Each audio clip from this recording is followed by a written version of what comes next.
শেরপুরের শ্রীবরদীর দহেপাড়ে সন্ত্রাসী হামলায় বিপ্লব নামের এক এসএসসি পরীক্ষার্থী নিহত হয়েছে। এ ঘটনায় জিজ্ঞাসাবাদের জন্য 4 জনকে আটক করেছে পুলিশ।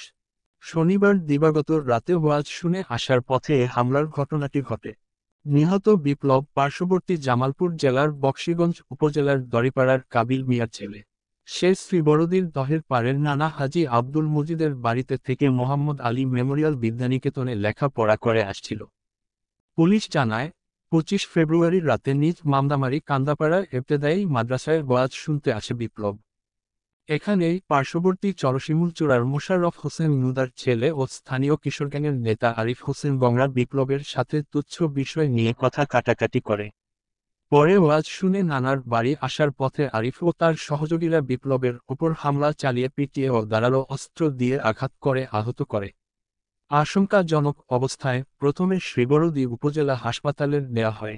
পরে সেখানে থেকে ময়মনসিংহ মেডিকেল কলেজ হাসপাতালের নিয়ে আসলে আজ ভোরে কর্তব্যরত চিকিৎসক বিপ্লবকে মৃত ঘোষণা করেন। ঘটনার পর পুলিশ সন্ত্রাসী আরিফ, মোখলেস, মনির ও দীপ্তিকে আটক করেছে। স্বজনদের অভিযোগ, চরশিমুলচূড়ায় একটি কিশোর গ্যাং গঠন করে সন্ত্রাসী কর্মকাণ্ড পরিচালনা করছে। তারা এসব সন্ত্রাসীদের দৃষ্টান্তমূলক শাস্তির দাবি জানান। শ্রীবরদী থানার ভারপ্রাপ্ত কর্মকর্তা কায়ুম সিদ্দিকী বলেন, এ ঘটনায় দোষীদের গ্রেফতারের অভিযান চলছে।